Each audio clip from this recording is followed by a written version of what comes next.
สถานีวิทยุกระจายเสียงแห่งประเทศไทยจังหวัดเชียงใหม่ AM 1476 กิโลเฮิรตซ์สถานีวิทยุภาคภาษาชาติพันธุ์แห่งเดียวในประเทศไทยที่มีความทันสมัยเชื่อถือได้สร้างอัตลักษณ์กลุ่มชาติพันธุ์สู่สากล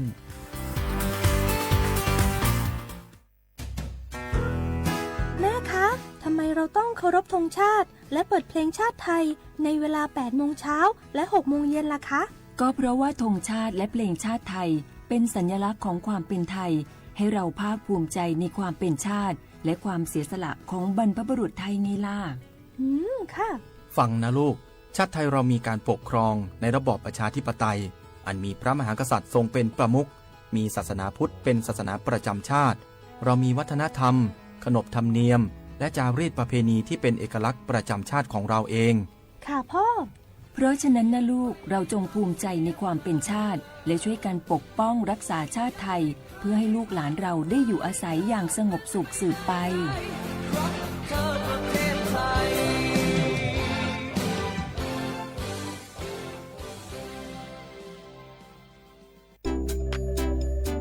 อยากใช้สิทธิ์30 บาทรักษาทุกที่ที่คลินิกทันตกรรมเพียงสังเกตโลโก้30 บาทรักษาทุกที่ก็สามารถรับบริการอุดฟันถอนฟันขูดหินปูนเคลือบหลุมร่องฟันเคลือบฟลูออไรด์ไม่เสียค่าใช้จ่ายใช้แค่บัตรประชาชนไม่ต้องรอคิวนานสอบถามข้อมูลเพิ่มเติมโทร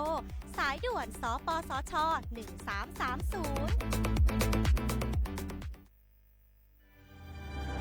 คนไทยทุกคนหากเจ็บป่วยเข้าข่าย6อาการฉุกเฉินวิกฤตถึงแก่ชีวิตใช้สิทธิ์ยูเซฟรักษาโรงพยาบาลที่ใกล้ที่สุดได้ทุกที่ไม่เสียค่าใช้จ่ายเพียงยื่นบัตรประจำตัวประชาชนแจ้งใช้สิทธิ์ได้ทันทีสอบถามเพิ่มเติมโทรสายด่วนสปสช1330ตลอด24ชั่วโมงในยุคที่เทคโนโลยีก้าวกระโดดโจรออนไลน์ก็ก้าวตามมาติด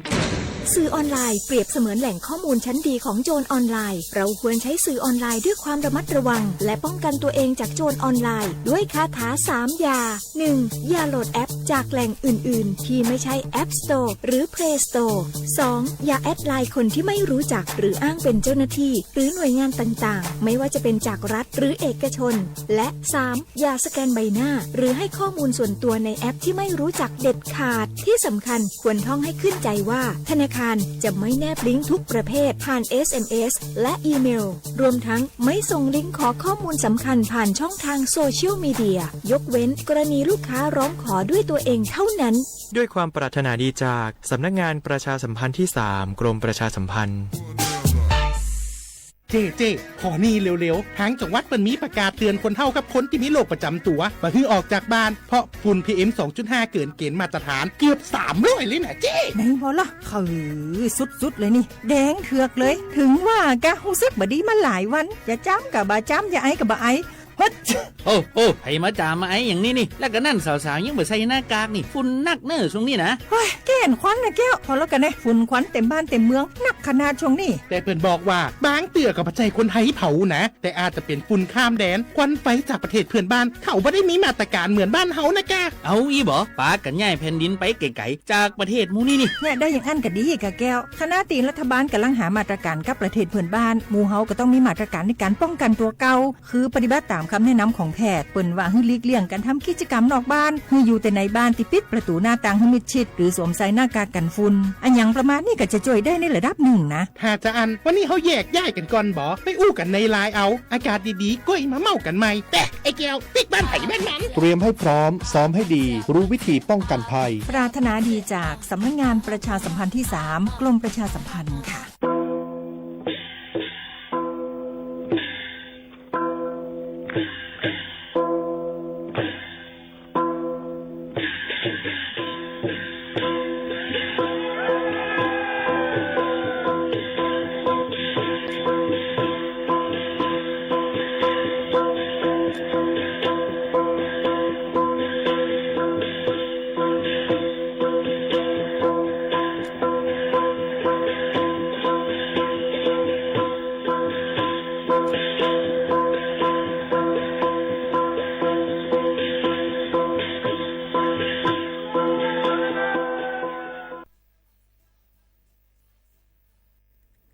เขาสนใจใครปืนเผาผ่านตั้งห้องปล่อยเสียงสวทเก้งใหม่ปั่นตั้งหู้ห่มปาดังมีดังซื้อถ่อมแจ้งแล้งหลีกว่าไก่ในปื้นตีเจดอนเก้งใหม่กับสืบมาเลยดีสวทเก้งใหม่หมายฝน053-276-068และ0922468579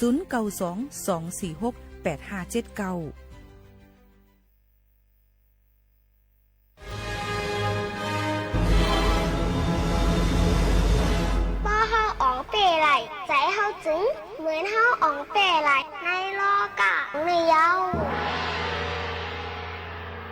หายหนึ่งก็เฮาจังว่าป้อเฮาจำใจเฮาจึงเฮาจังผิดตั้งก็เพราะว่าเมียวสายใจมโนซากวนเฮาเขาน่ะใกล้ๆมืดมนจับแป้นอารมณ์โคกเบิงเสจังเฮ็ดผิดไหลง่ายๆนั่นคายเอาพอบไหนเฮาโหลคักแปดใจเฮาเฮ็ดสังอย่าเฮ็ดจอมใจเฮ็ดจอมตั้งไข่ใจในข้าวอ่ะใจไหนเฮาโหลฝึกให้อ่องเปมันว่าเฮาอ่องเตะเสียนใจเฮาไหนเหมือนเฮางำตึงไหลโตเก่าแหละทิมฮอนเฮาเสียงขายาว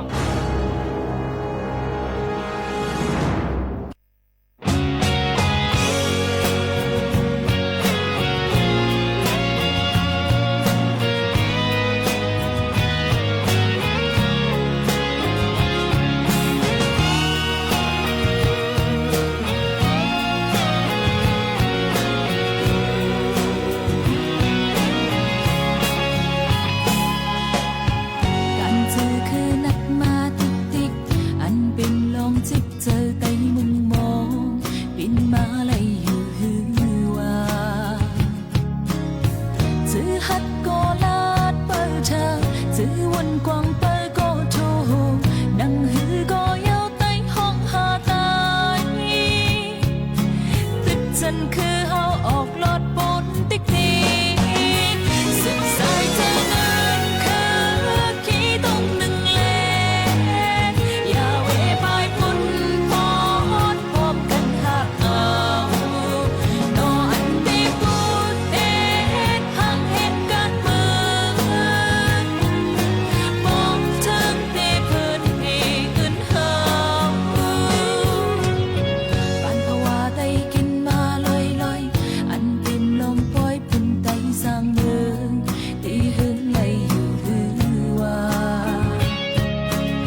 เหมือซุ้งค่ะเหมือซุ้งพี่น้องผู้ยินถ่อมเฮาคาตั้งเสียงกูก็กูก้นค่ะทบกันที่หน้าตอนการห้องปล่อยเสียงสวทเก้งใหม่ AM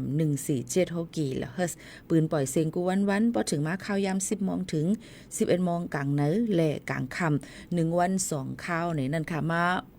ออกตั้งห้องปล่อยเสียง AM 147กิโลเฮิรตซ์และปืนปล่อยเสียงตั้งออนไลน์ในนั่นค่ะไลฟ์เฮาค่ะนี่ค่ะตางเฮินสอมเพชรสวทเก้งใหม่ AM 147กิโลเฮิรตซ์ค่ะลัง TikTok ในค่ะไลตีไลตั้งค่ะยก็เป้าถึงมากูวันศุกร์ในจึงเมื่อในซัมเมียนในวันศุกร์ที่11เดือน7ปีคริสต์2เฮงปลาย25ปีพุทธศักราช2เฮง5ปากปลาย68ปีใต้2เฮง1ปากปลาย19ปีก็จ่า1เฮง3ปากปลาย87คู่ในนั้นค่ะเป็นเหริน8รอง1คำในวันเหมือนในเส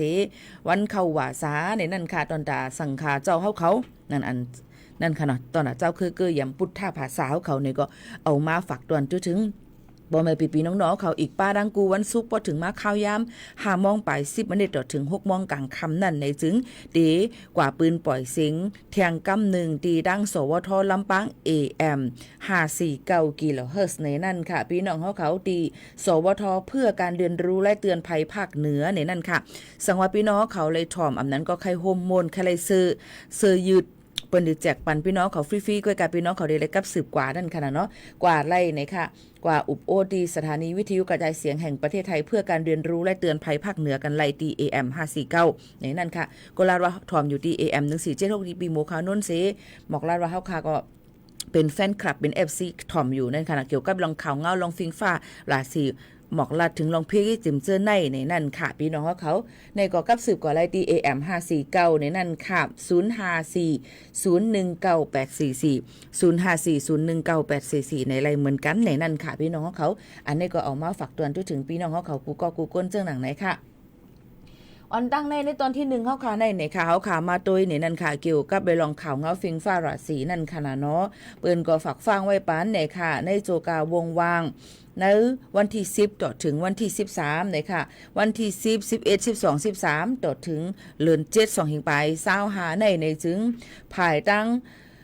ห้องกันเนี่ยค่ะหมอกลาดเพเนี่ยค่ะศูนย์เตือนภัยพิบัติแห่งชาติในนั่นค่ะเปิ้นก็ออกพื้นลีกมาลาดไว้ในนั่นค่ะหมอกลาดถึงว่า16เจตวันเนี่ยค่ะเหนืออีสานในนั่นค่ะเฮาฟังกันไว้ลองน้ำน้ำทมกึ่งกลางทมแห้งน้ำทมลินหยุดลินกุ่นลินปังในวันที่10ถึง13เดือน7 2เฮงปลาย25ใ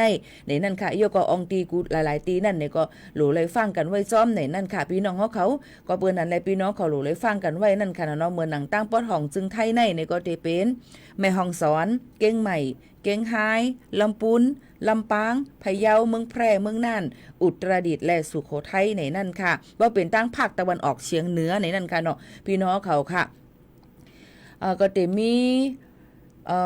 จึงของวันออกนั่นขนาดเนาะจะเป็นตั้งเจดอนเมืองเลยหนองคายบึงกาฬอุดรธานีสกลนครและนครพนมเนี่ยนั่นค่ะหลูเลยฟังกันไว้ลองน้ำน้ำท่วมน้ำน้องนั่นขนาดเนาะก็เปิ้นนั้นพี่น้องเขา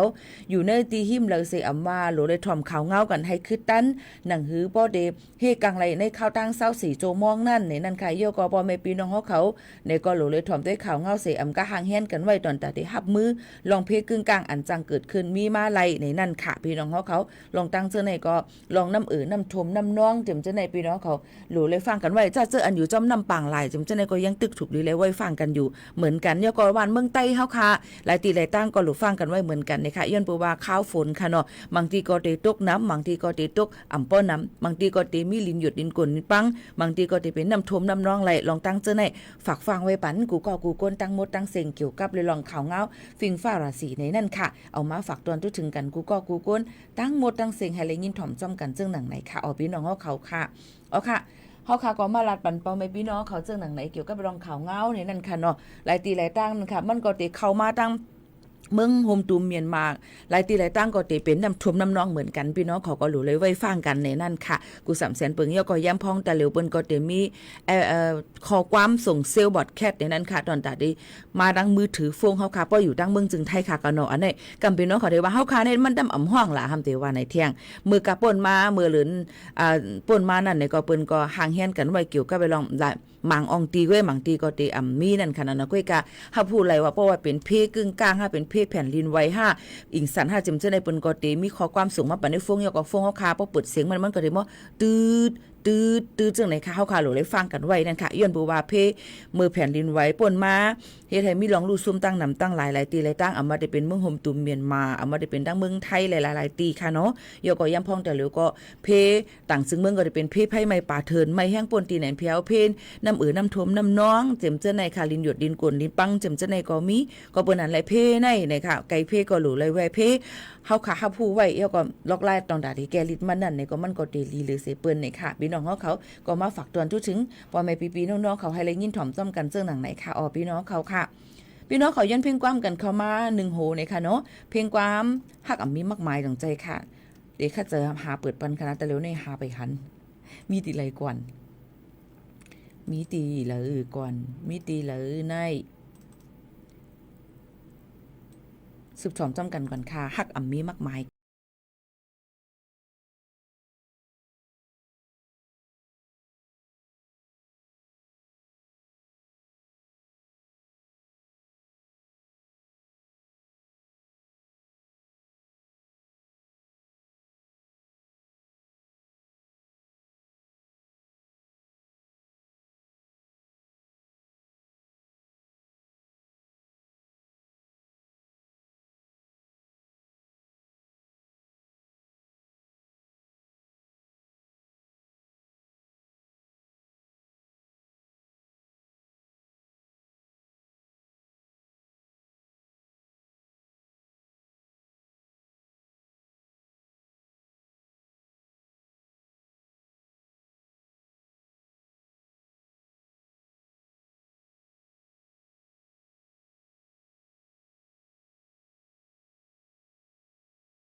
ไม้ค่ะพี่น้องเขาย้อนกันเข้ามาเปิดปันให้เลยยินถ่อมจ้ำกันในตอนการเฮาค่ะที่ในค่ะกำนำพี่น้องก็ได้ถามว่า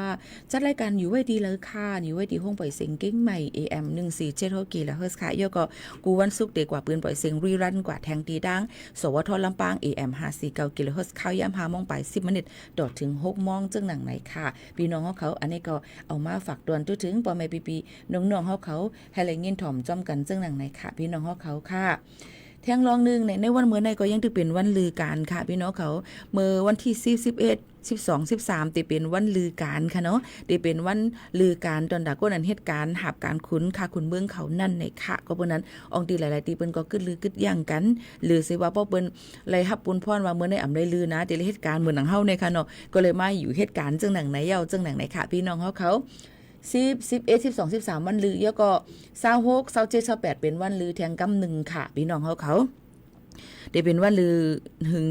อีกหนึ่งอ่อนดีกว่าเลยตีแล้วตั้งไรก็โหลได้ถ่อมด้วยข่าวเงากันกว่าตั้งไรรถเพย์ก็โหลเลยมีรองการว่างแผนกันนั่นค่ะว่าเขากว่าดีนันจ่องที่มีก้นกว่าลือเศร้านำ5โหลเลยห่างเห็นกันไว้ดีกว่าไรไปไรก็ปกึ่งกลางกว่าในก็มากลุ่มมีตีลือตีเศร้าจังหนังไหนค่ะเนาะก็ทำเป็นข้าวฝนจอมเนี่ยค่ะเขาลดเขากาก็ฟังกันไว้กูก้นจังหนังไหนค่ะพี่น้องเขากำในเขาขามาตัวแทงอีดอ่อนนึงเนี่ยค่ะเกี่ยวกับเลยลองตั้งกินตั้งเยี่ยมอันมีปลาปางอำนั้นก็กัญชาอันนี้เปิ้นว่ากันได้แคมปัสในค่ะเนาะพี่น้องเขาค่ะมันก็ติมีป้าในนั่นค่ะเกี่ยวกับเลยลองในเสแลเหมือนหนังตั้งเมืองจึงไทยในก็พี่น้องเขาเจลลี่กัญชาอำนั้นกับเจลลี่อันเป็นปังอันมีป้าอันนั้นเปิ้นดิใส่ป้าปังนั่นเนี่ยค่ะเป็นข้อมูลทางลีทางงามด่วนเขาก็ส่งเกียกแน่นค่ะพี่น้องเขาก็กล่าวว่ามันซัมมีเจลลี่ในซัมมีป้ากัญชาอำนั้นก็ปังเขากว่าตั้งในมันเผือกว่าหันทางลีทางงามด่วนก็เพราะว่าถามว่าเป็นตั้งกินเหมือนเก่านั่นค่ะนะก้อยกามันซ้ำหูเสียวแหละเอามากินในจึงเนี่ยค่ะถึงอาศักสายใจไหลในนั่นค่ะก็เปิ้นนั้นลองตั้งเจอในลีกูเนี่ยนะคะพ่อแม่พี่น้องเขาก็รู้เลยรู้รวมด้วยถึงลูกหลานเฮาค่ะในนั่นค่ะเนาะหนังหือปอเตกว่ากินยาลองตั้งกินอันผังหังเป็นตั้งกินลูกอ่อนอ่ะก้อยกาว่าซ้ำมีปลาอันเป็นถัดสารก้องถัดยาปังอำนั้นก็กัญชาในกว่าจอมในนั่นค่ะพี่น้องเขาเฮาขาดติเลยหันมาอันในดังเมืองจึงไทยนั่นเปิ้นก็เลยลูกอ่อนเลยกินกว่าอสัก2ขบนั่นค่ะเนาะพี่น้องเขาค่ะเลยกินกว่าลองเจลลี่อันเป็นปังในนั่นค่ะยอก็กินเหย้าให้ก็ตายลืมกว่าจังไหนค่ะพี่น้องเขาก็เปิ้นนั้นลองตั้งอันไหนก็ใครให้พี่น้องเขาฟังกันไว้ในนั่นค่ะพี่น้องเขากินเจลีกว่าจังหนังไหนค่ะเนาะพี่น้องเขายังเปิ้นนั้นลองตั้งย้ำพ้องแต่หรือเปิ้นก็ลาดว่าลองยากัญชาไหนเนี่ยค่ะเมื่อกูบอกมันเปิดขายรถเลี้ยวนั่นค่ะแต่หรือเปิ้นก็เตรียมปันขายรถเลี้ยวประวัติขายในซึ่งติเลยมีหมอยาไปติเลยมีไว้สั่งที่หมอยาเขาว่าจะได้ซื้อที่ได้แต่หรือในก็ก้นอันลงตื้นล่างมันกว่าสิ่งตั้งนำตั้งหลายก็มีลองลู่ซุ้มเมียก็มีลองสุกสักเจอกันนำเต้ๆเกี่ยวกับเป็นลองในนั่นค่ะพี่น้องเขาก็เปิ้นนั้นแหละอันไหนก็เป็นโหลเลยฟังกันไว้รู้รวมด้วยถึงลูกๆหลานๆพ่อแม่ปีๆน้องๆเขาลีๆค่ะเนาะหนังหือพอดีกว่ากินยานั่นเนี่ยค่ะลองยาเมากำแต่เหลียวก็พังหางเป็นกัดตุ้น5เป็นไดโดเรมอน5เป็นอย่างลาบูบู5เจิมจังได๋ค่ะมียาตั้งนำตั้งหลายก็เปิ้นนั้นอันไหนก็เป็นยาเมากำอันที่เฮาขาหมังปอกมาเฮาขามตันหูเสกว่ากินยาในถึงอาศักสายใจไหลเหมือนกันจังช็อกไหลเหมือนกันในนั่นค่ะพี่น้องเขาอันไหนก็เอามาฝากเตือนถึงกูก้นให้ไหลยินถ่อมจ้อมกันจังหนังไหนค่ะพี่น้องเขาค่ะข่าวเงาเที่ยงนึงอันค่ะพี่น้องเขาเอามาฝากปันพ่อแม่ปีๆน้องๆเขาในนั่นค่ะเปิดฮับลูกเห็นปางสอนปกป้องนำกัดผู้อ่อนโหนางยิงในค่ะในจุ้มนางยิงในค่ะจุ้มสวนเขานั่นในค่ะปืดหับลูกเห็นปางสอนปกป้องนำกัดผู้อ่อนโหนางยิงตื้อตั้งหลีตานางยิงเจออันสนใจปกป้องนำกัดผู้อ่อนโหตาเตแหลกลายตุ่งวงเจ้าเก่านั่นในค่ะตัวปืดตาเหลวนั่นในค่ะต่างยินไรทั้ง2ตั้งนั่นค่ะเนาะวันปิกมันก็ตอดถึงเหลือในเสียง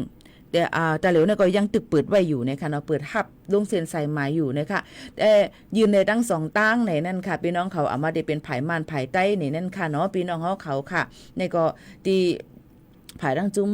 Chan Women Action Network นั่นก็อะไรเหมือนกันในนั่นค่ะพี่น้องเขาก็อำนั้นก็ต้องถามมาที่พี่หมู่ขานนก็อะไรแทงก็เหมือนกันในนั่นค่ะก็บนนั้นแหละเฮาก็เตเลแต้มพื้นลีกต่างยินเสส่งปันตั้งอีเมลอันปันไว้ในเรื่องปืนเผานั่นสิสแกน QR โค้ดดิกปืนเผาสิแต้มแถมข้อมูลส่งตั้งออนไลน์กำเร็วอำนั้นก็เต็กลิงเหมือนหนังที่เปิ้นได้มีมานั่นขนาดแบบฟอร์มันในนั่นก็เข้าก็ได้ดีเว็บไซต์จุ่มนางยิงก็อะไรเหมือนกันในนั่นค่ะพี่น้องเขาลองตั้งเจอในก็เฮาค่ะก็เอามาฝากปันหนังคือพี่น้องเขาบ่ได้ปกป้องนำกัด5ในค่ะหนังหือบ่ได้เพิ่มเทียมในค่ะลองนำกัดตั้งแขนในนางยิ่งได้ใครเป็นผู้อ่อนโหเจิมเจิ้งหนังไหนอันนี้ก็เอามาฝากปันพ่อแม่พี่ๆน้องๆเขาให้เลยยินถ่อมจ้อมการแทงอันนึงในนั่นค่ะ แทงรองหนึ่งค่ะตับซึกว่าเอาก้นแขเจอเหตุการณ์จะแผ่นตีเวงตั้งย่านอับปันตีจุ้มลงปองจึงเมืองแขกว่าในนั่นค่ะจอมหนังคอปืนเผากบตีภายแทบตัดตราซึกว่าออกไว้ว่าไล่เอาตัวก้นเมืองแข66ก็อันเหตุการณ์จะแผ่นเลียนกินเงินเนือออนไลน์ตีเวงตั้งย่านเมืองไตปอดของนั่นเสอับปันตีลงปองจึงเมืองแขเมื่อวันที่1 เดือน 7 2 แห่งปลาย25นั่นวายปริหันว่าหันลองเฮ็ดสร้างเขาลีทางเทิมเสไลจอบจ้อมลองเขากำเหลียวไลตียอบไลในนั่นค่ะก็เพื่อนนั่นแหละ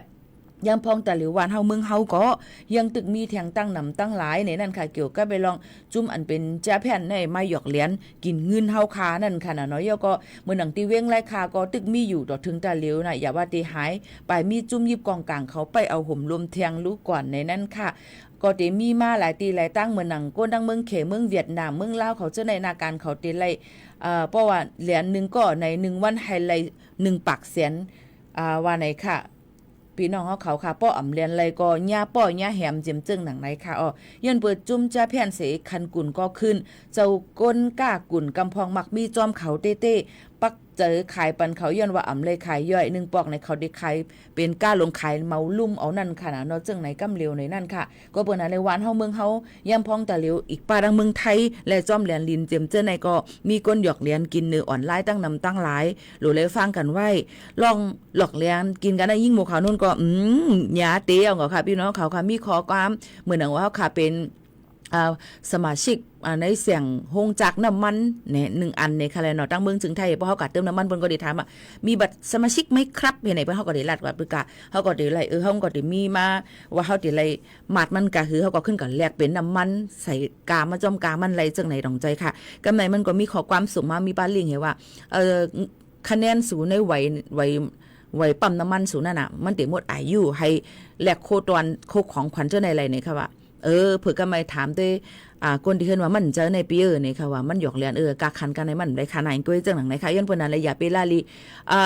เจอพื้นในนั่นขนาดนี้ก็อย่าไปลาลียุ่มเปิ้นเลยง่ายก้นอันเปิ้นลาดนั่นเปิ้นหมอยุ่มเปิ้นหมอลาดเนี่ยในนั่นขนาดน้อยก็ปักเจอปักตาให้เฮาบ่เลยใจในว่าอ่อนๆจำเขากว่าจังหนังไหนค่ะก็บ่ได้ซื้อโคของออนไลน์ในด้วยลีๆในค่ะกำนำอย่าไปซื้อดังเฮิรนสอมค่ะนะเพราะเฮิรนสอมบางอันเพราะว่าซื้อในก็รู้เลยด้วยว่ามันติมีกามันไว้ว่าอันในเป็นลองหยุ่มยำแลถูกแม่นจำหนังปึงเข้าจำปึงตะระวังเด้อซื้อออนไลน์มันติมีค่ะพี่น้องเขากำนำเพราะกับด้วยรีวิวมันว่าเป็นต้องใจเต้ยก็ก้นต้องด้วยน้ำกำนำเพราะก้นเด็กกับรีวิวมันเป็นนามาเทียงเปิ้นก็ขึ้นหยอกแล้วเนาะค่ะเทียงก็หลูมีหลูเลยด้วยดีลีตั้งนำตั้งลายอย่าไปซื้อของผ่านเฮือนสวมค่ะนะพี่น้องเขากำนำมันได้ถูกหยอกแล้วเนี่ยค่ะซื้อเมี่ยงเลยเมี่ยวเนี่ยค่ะเนาะพี่น้องเขาก็แคปตีนว่าซื้อโคว่าให้ลงตื้นล่างปันเหตุการณ์ที่เฮือนก็ไล่ว่าเจมเจ้าในมันหยอกแล้วค่ะเนาะก็เปิ้นนั้นพี่น้องเขาหลูเลยฟังกันไว้จ้อมในนั่นค่ะก็บ่ได้ซื้อของหลูเลยด้วยว่าเป็นหลายๆแอปพลิเคชันมันก็จะมีว่ามอ5อันนั้นก็ยุ่มยำไร5รีวิวมันเป็นจังในด้วยดีลีจ่องไกซื้ออย่าไปหมั่งเกอว่าคาเลกาคันถูกกล้วยเนี่ยนั่นค่ะก็เบอร์นั้นบางอันก็กาคันลีเจมเส้นเนี่ยอย่าไปยุ่งกล้วยตาเหลียวโคของเครื่องใจก็ปอมานำนะมาได้เป็นแบรนด์ตาซิกอันกาคันใหญ่กาคันลงจังได๋ก็เปิ้นก็ตียอบกันสุดเซ็งเสปอกในค่ะเนาะก็เปิ้นนั้นพี่น้องเขาโหลเลยอ้วนสอนด้วยลีเนี่ยค่ะของลิมปอกของป้อมลีมังปอกมากก็ติดใจอยู่ใกล้กับบางอันมาก็เป็นอันเต้มันอยู่ในนั่นค่ะมันปลอมกันง่ายเนี่ยนะคะตาเหลียวในลอกลายมาในไข่ไก่ก็ยังปลอมข้าวสารยังปลอมค่ะพี่น้องเขาก็เปิ้นนั้นก้นกับคังไข่ปอมมาลอยๆค่ะมังก้นในค่ะเนาะตากะปานตะเหลวในเมย์เอาเมย์แทงเมืองใหม่ๆด้วยหางลีสภาวะอยู่ค่ะเนาะเมย์กับเมย์มาก็มากันในก็หลุดขึ้นให้ไหนตาเขาเนี่ยก็หลุดเฮ็ดในว่ะมีจันเหลียวว่าหลุดเฮ็ด2จันว่ะเนาะคู่หนังในไปลีก็เฮ็ดนางก้างไปแหลมดีก็มังใส่หน้ากันในมันหย่อนมันห้อยในก็มังตึดใส่แทงให้ในเฮ็ดกับเฮ็ดมายุ่มค่ะแล้วพี่น้องเขาใครฮู้ก็มังก้นในเปิ้นห้องว่าเสพติดอันนั้นก็ติดจ้อยมันนำน่ะมังก็เฮ็ดเอาหางลีค่ะพี่น้องเขามันก็เฮ็ดเอาหางหลีเปาะอย่าไปใครเฮ็ดแทงมันก็เฮ็ดเอาเขาใครเฮ็ดแทงด้วยติ๊ก1เดือนหรือกว่า1ปอกเฮ็ดไหนด้วยติ๊กคำป้อซุปป้อมใครไหลอยู่ป้อมใครไหลตองใจมันก็ลัดกว่ามันไหลอ่ะก็เบิ่นั้นเฮาโหลไหลเป้งป้ออันที่เฮ็ดให้มันห่างลีแล้วนี่ค่ะอย่าไปเฮ็ดหนาป่นตีนเพียวมันได้หยาบค่ะเนาะพี่น้องเขาอันไหนก็ย้อนฝากฟังไว้ปันกูก็นี่นั่นค่ะลองใจจับจอยมันจังนั้นจังไหนมันก็ตื่นมีมานั่นค่ะเนาะพี่น้องเขาค่ะก็ฝากฟังไว้ปันพี่น้องเขาจังหนังไหนค่ะถ่อมด้วยทางนึงเพ่งความออกมาฝากปันพี่น้องเขาให้ได้ยินถ่อมค่ะหมากมู่แก่หิบค่ะ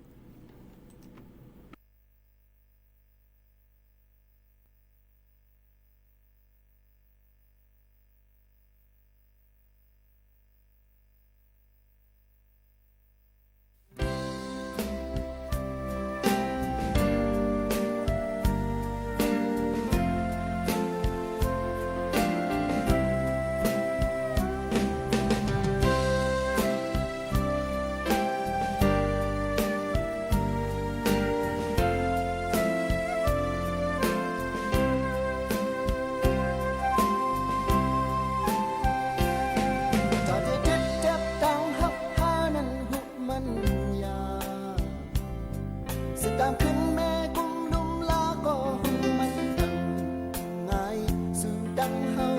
ในมักมุกเกฝ่ายใดก็วนคอปองเธอในหากุมชนใจอ่อนยาเยอะเน่าเจ็บปันและมา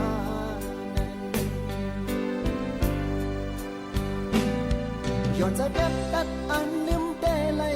ในกองยาก่อนใจจับเปลี่ยนปืนตั้งหักบนมานั้นโท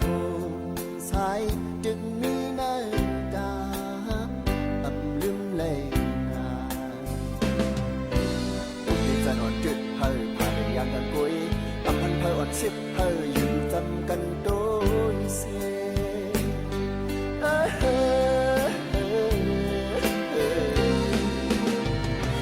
จางเรือใดเทหักโคของมันอำงายอำจางลินไหลอำจางจำไรสื่อดังเฮาใน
ฝ่ายเขามีปืนให้จานั้นเด็ดสนหาขา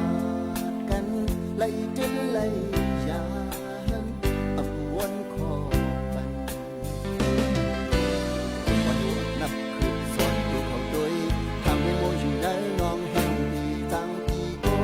ย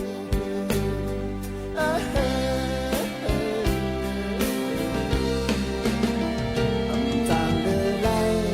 เจหักโอ้ของมันจางเมียนไล่จางจำไล่สู่ดังเฮาไล่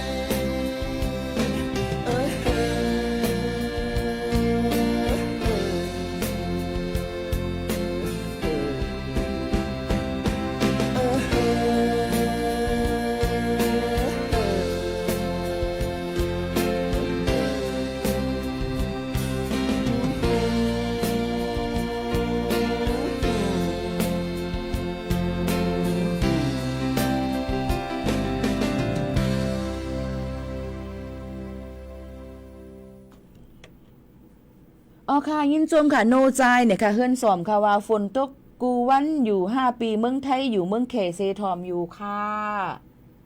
โอ้โหฟังจากจีนเลยนะใช่หน้าเลยค่ะนะอยู่เมืองเขเซทอมอยู่ค่ะเนี่ยค่ะยินชมขอบใจใหญ่น้ำค่ะฝนตกกูวันค่ะบางทีก็ตกบางวันก็ตกน้ำบางทีก็ตกเนี่ยค่ะดาเหลียวก็เปิ้นข่าวเงาฝากฟังไว้ปันว่าต่อถึงวันที่13ในตั้งกูตีกูตั้งเนี่ยค่ะตีฝนตกห้าวแห้งหมังปื้นตีตีตกน้ำบางทีตีตั้งมีลินหยดลินกดลินป้างเลยน้ำน้ำถมน้ำนองจอมพี่น้องเขากูก็กูก้นก็ให้ฟังกันไว้จังหนังไหนเมื่อไกลตึกหลัดข่าวกับปันก้อยค่ะพอแม่ปีๆน้องๆเขาวิอันนี้ก็เป็นเที่ยง1อันเอามาฝากตอนทุกถึงกันพอแม่ปีๆน้องๆเขาค่ะ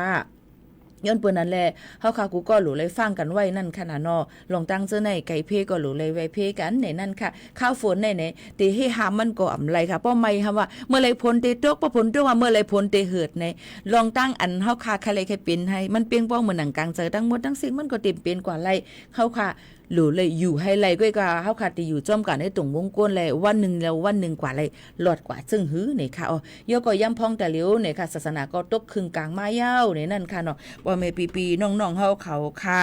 ก็บีโกเนี่ยในนั่นค่ะเนาะย้ำพ้องแต่เหลียวในอันลื่นหลังอยู่ตั้งเมืองซึ่งไทยก็เตเป็นอีสังลา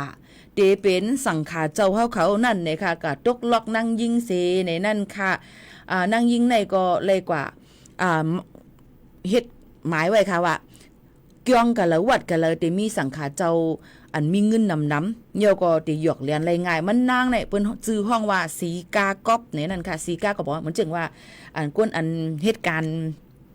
อาจจะเป็นก้นสถาเปิ้นห้องไม่ออกนั่นน่ะเนาะไม่ออกกอบในนั่นค่ะเหี่ยวก็มีผังหางๆลีเข้ากว่าอุบโอติวัดติเกี่ยงเสก็เอาหลู่เอาต้านเฮเนี่ยค่ะเหี่ยวก็อุบโอกันแล้วเหี่ยวก็บ่อุบกว่าเหี่ยวก็ตึงปางลองปัญหา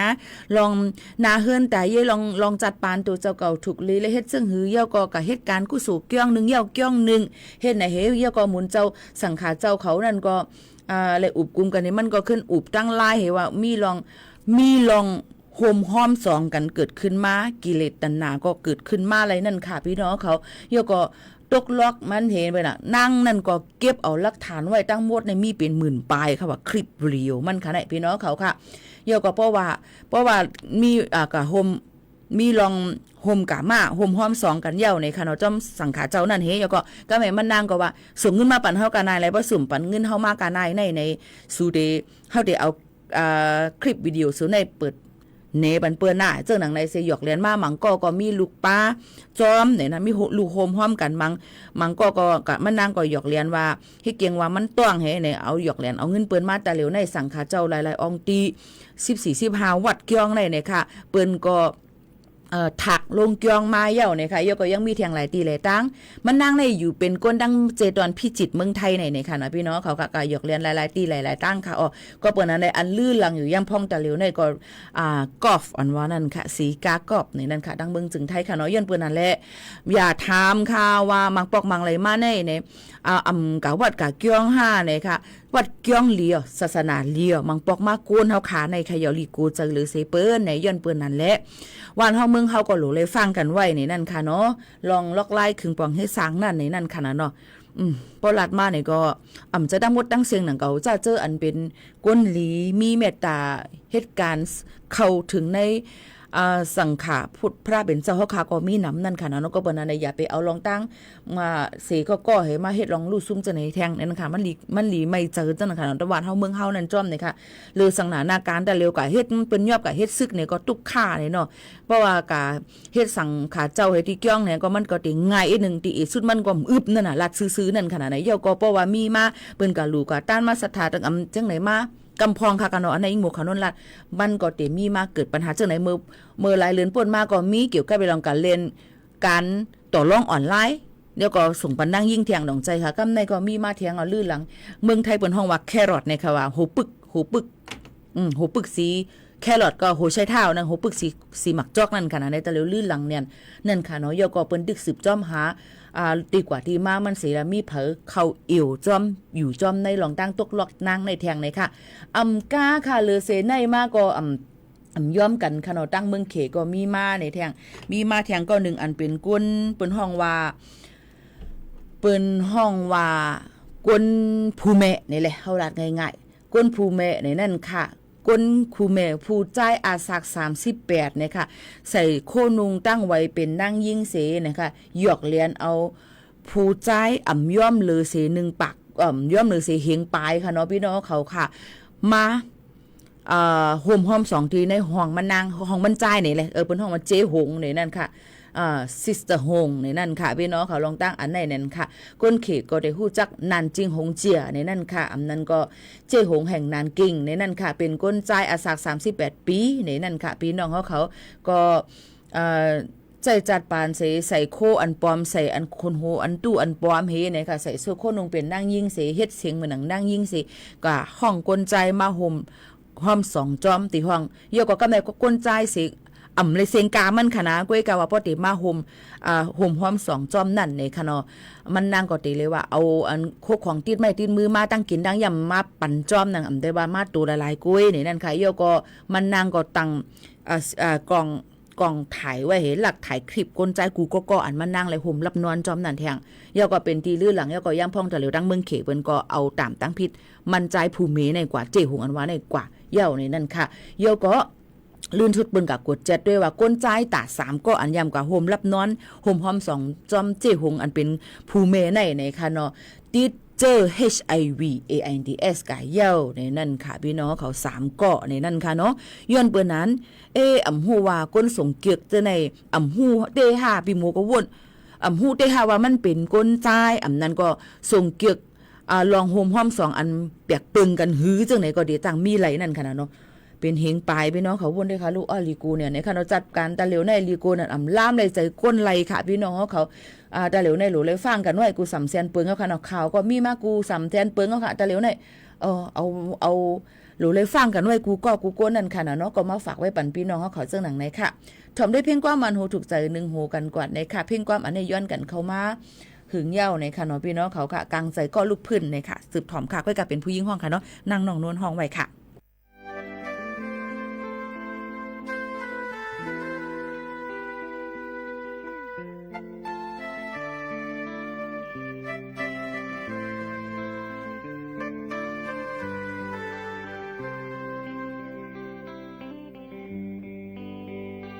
下嚟盤龍去，攏靚龍土爆勢，麥綠葉龍馬พัดแม่นอยู่ก่อขิงมือเพอเขียวปิวย้ำนกเขาคอนสันปีกไหวปอกขึ้นมาจูอยู่ห้อมหางเขาอำไลเลือเสาลาลัดมาลายข้าวลายปานย้ำพอดย้อนเนื้อนางอ่อนกัดลังในก็มาลืมวนอำหูจอมเฮามาไว้สิก่อนลาหมอกขี้ข้าวเลืองแรงเนื้อเกมอยนายเพิกเพอขิงมือเขากัดแพงกัดฮอดถึงใจ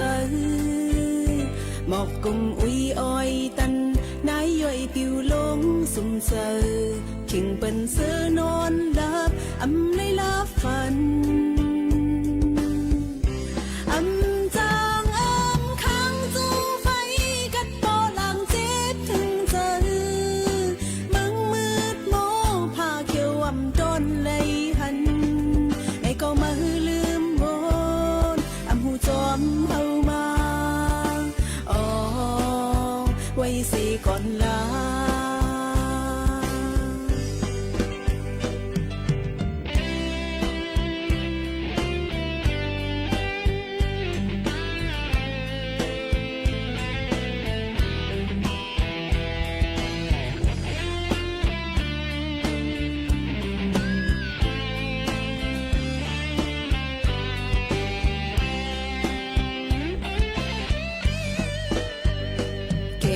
เพื่อตองปิวพวยไม่เมื่อมุนหนุ่มเมื่อหนุ่มเท่าใจยิงเสือซ้อนน้ำเย็นใจ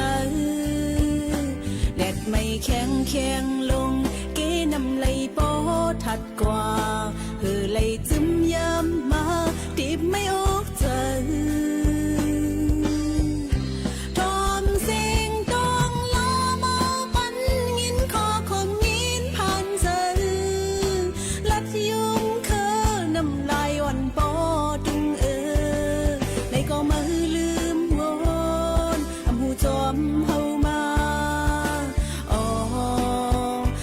สิก่อนลายุ่มเลกังเจออันเฮาทุกขันเฮาคำหยาบด่าปุ่นเจอเฮาหาเจียวหลอดปานคาอันเคยเตเป็นปังซุ้มศึกเสเศร้าสีด่าเปิ้นด้วยคือเฮาอำก้มน้อมเพอ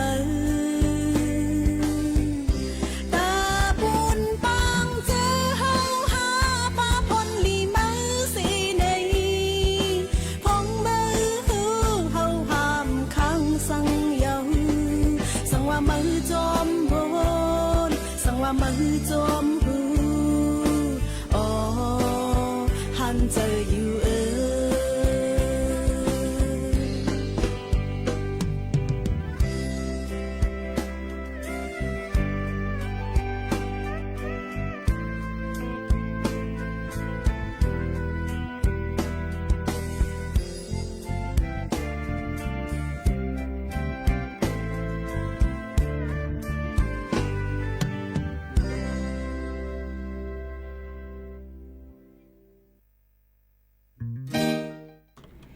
ค่ะพ่อแม่ปีๆน้องๆเฮาเขาค่ะอะไรยินถ่อมจำกันในตอนการเฮาค่ะที่ในกำใน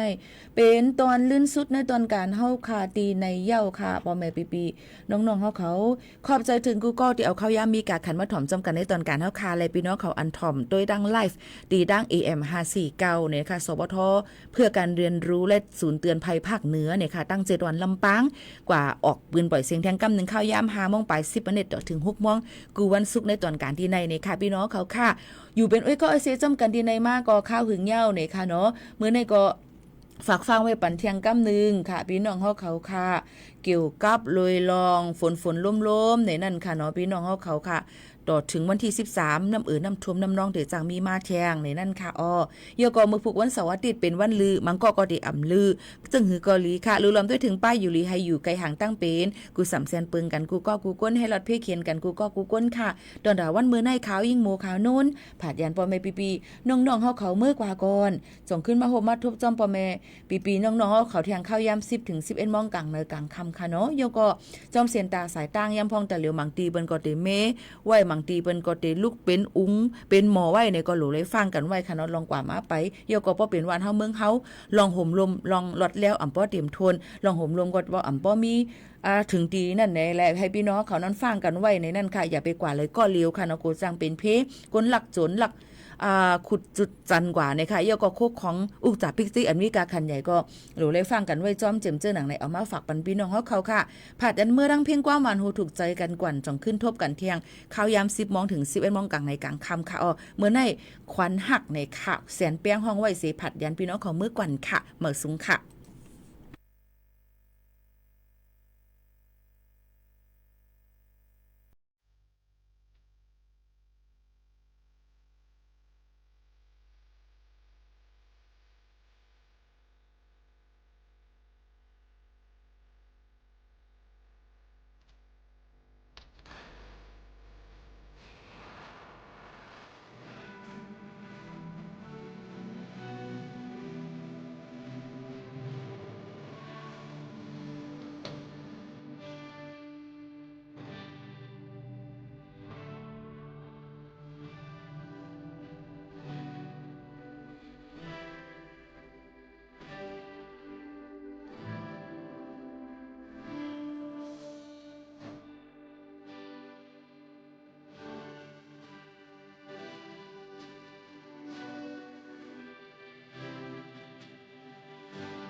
อากาศ